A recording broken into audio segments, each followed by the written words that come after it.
Well, hello, and welcome to Preparing to Survive and Thrive Homesteading Channel, Charlie B. So, we're back at it, and the question at hand that's asked pretty much every day in every country all over this world is, what's for dinner? So, tonight, what we're going to be having is pork chops, a vegetable that I haven't decided yet, but this may double as a vegetable. I'm also going to bake some butternut squash. So I'm going to bring you down here and let you see exactly how I'm going to do this. We'll be back in a minute. Just hang on. So what am I going to do with these guys? I am going to literally cut the tops off, and then I'm going to cut them in half. I'm going to be baking them at 400 degrees in my oven because the cook stove has been off all day because it's been 60-something degrees here, and I just now turned it back on to make sure we have hot water and heat this evening. Okay, so we're going to cut this. I'm going to have to bring you up a little bit, so hang on. Okay, I'm going to just cut this guy right in half.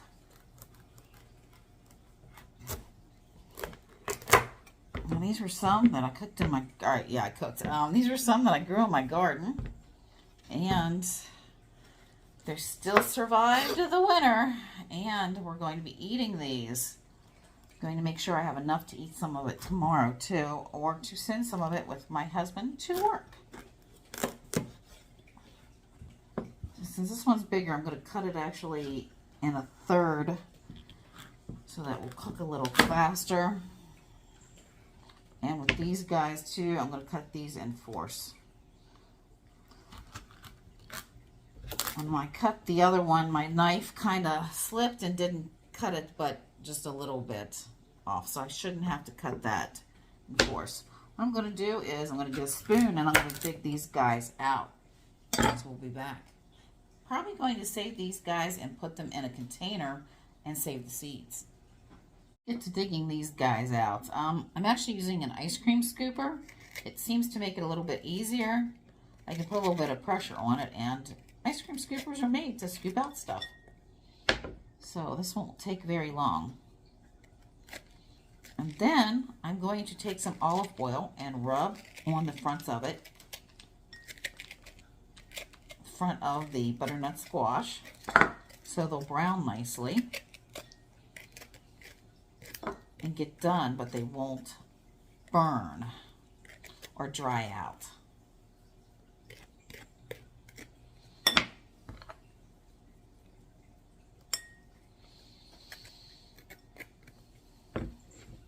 Well, let me get to work on these.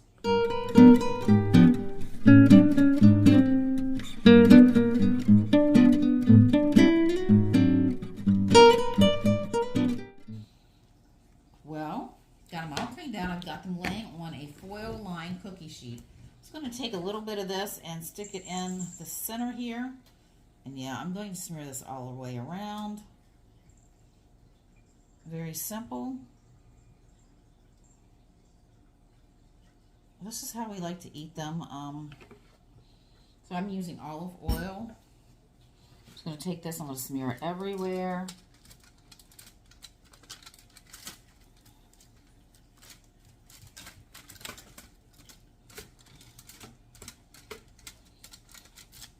You can also do butter if you want to, but I normally save the butter for after they're done cooking and to put it on and just kind of add a little extra flavor. The olive oil does really good.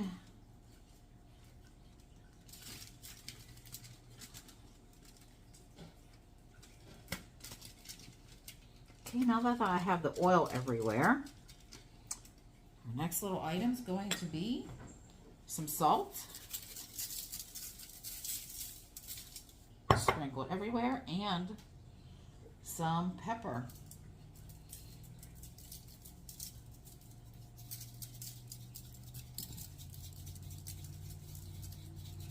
Now, one nice thing is sometimes you want to do a salty sweet.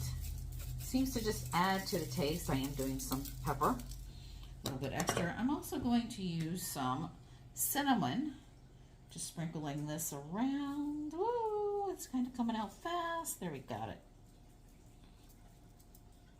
You know, cinnamon is really great for stabilizing the blood sugar. Studies have shown that, and no, I do not have a link to show you.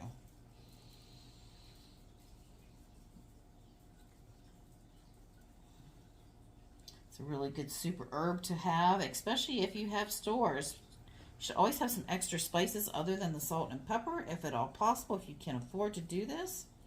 So grow some of your own spices. I know most of you probably cannot grow cinnamon trees, maybe in this area where I'm from in Pennsylvania, but other places can. But you can go ahead and get some of it and do it. Now, our next item is brown sugar. I always have extras of brown sugar too floating around in my house. Just going to add a little bit to this.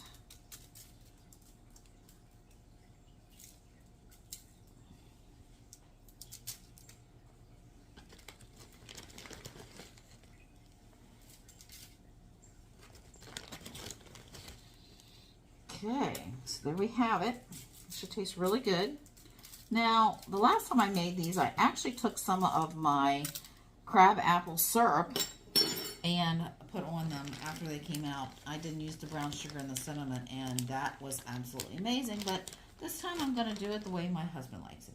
So, let me get these in the oven that's already set over there for 400 degrees. Yes, I'm moving you around, sorry. We're going to get you in here in a minute. Okay, so we've got the butternut squash in the oven, and I'm going to use about 1/4 cup of flour. It's just regular white flour, and I'm going to use 1 packet of this Lipton onion soup mix. You can use the off name too if that's what you have. It all tastes the same, it works. This is another item I keep on hand at all times. Now, this is nice because it has onions in it. And I do like my onions. I'm going to get that put in there. I'm going to put a little bit of pepper.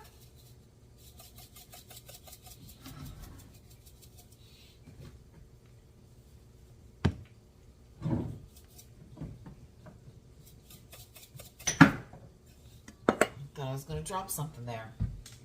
And I'm going to sprinkle some onion powder. Now, I'm just doing this, sprinkling some. I'm not really measuring it out.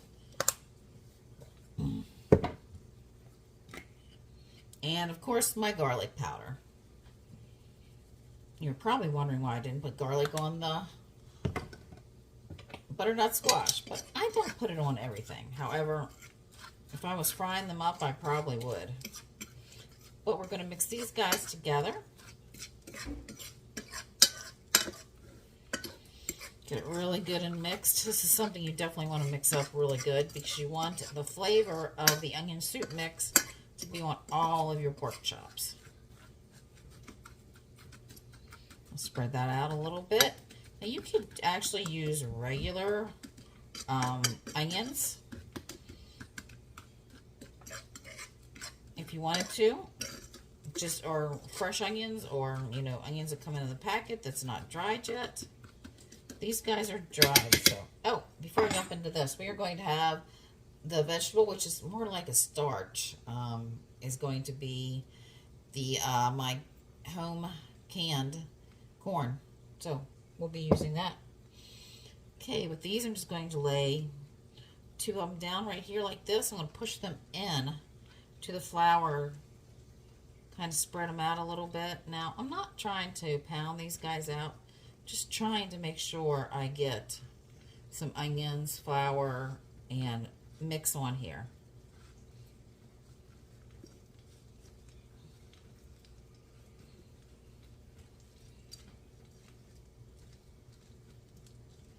Pull that in. I'm going to pull this over here. Yeah, I got messy hands. Guess what makes me a great cook, right? Messy kitchen and messy hands. So I'm going to finish these other 2. And you saw how I did those. And then we'll be back when I take you to put them in the skillet. I'll show you how I'm going to do that. Skillet. What I have in the skillet is some olive oil and about 1/4 cup of butter. And you can put in as much as you want or as little bit as you want. Now, when cooking this, the goal is to make sure your skillet is hot. Okay, I'm going to bring you closer. You can probably hear it sizzling. But one way I check to make sure my skillet is hot, I put a little bit of water on my fingers and I drop it in there. If it starts bubbling or sizzling, you know it's hot. It can actually be a little bit hotter, I think. There it starts to go.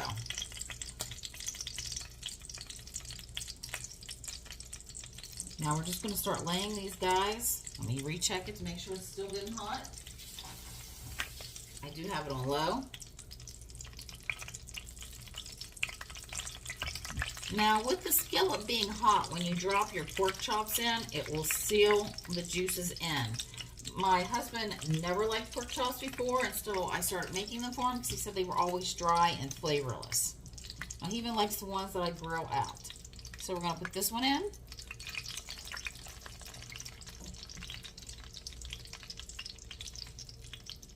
This could probably be a little hotter, but this is good for now.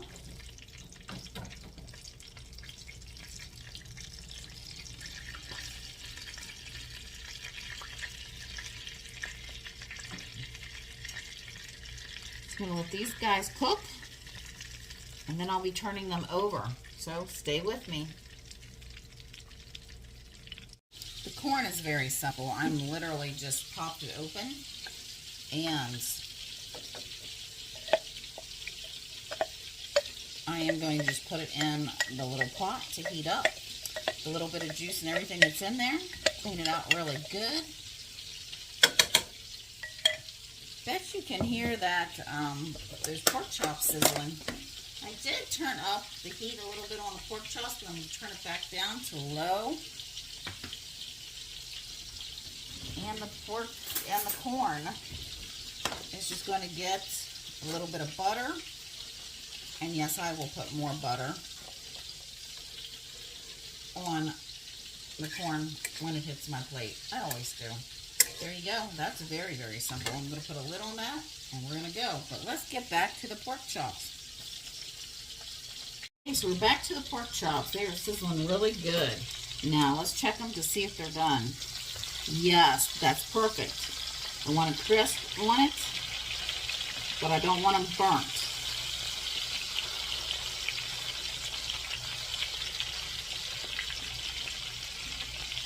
Now, sometimes you get I'm guessing the blood that congeals with, and sorry if that is not a nice topic, but kind of gets congeals with the flour and you end up with it around it, and does a little bit of mess, but it fries up really nice and it even tastes great.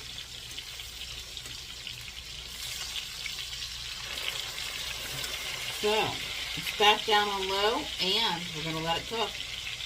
We'll be back when we go to pull them out. And I did check the butternut squash, and they are starting to get nice and soft. So our pork chops are done. They look amazing. We're going to pull them out, and I'm going to put them on a plate that has a paper towel on it to help absorb some of the grease.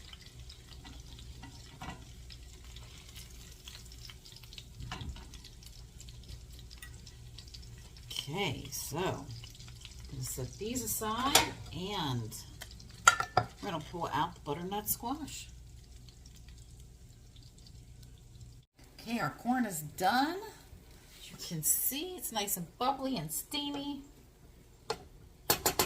And our butternut squash is done also. And we got our pork chops sitting there. Now, some of these are more done than others, so I'm going to test them all, and the ones that are not completely done, I will save tomorrow for whenever I heat it up for lunch or send it with my hubby. I think this is actually the only one that's not completely done and soft. So let me get this plated up and we'll do a taste test, the favorite part of cooking. So this is the plate. We are ready for a taste test. And I'm going to go ahead and cut up my pork chop. So I'm not trying to cut it up while I'm holding the plate. See how nicely it cuts?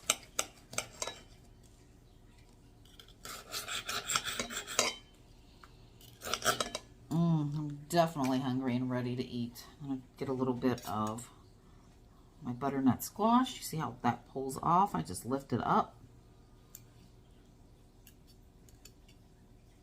Put that there, and I have some corn. So I'm going to bring you up so we can do a taste test. My mouth is watering. Well, here's my plate, and you saw me cut up some meat, so we're going to try the meat first. Oh, I love this. They're so good. Mmm.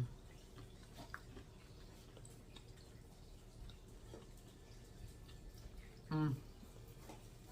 I love that it's a little crispy on the edges where the fat was. Perfect. And they're not overly done, so they're not dry. Sorry about the lighting. I need to work on the lighting here. So here's some of my butternut squash with cinnamon and brown sugar, salt and pepper.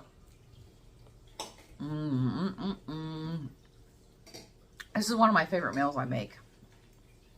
And my corn with some butter.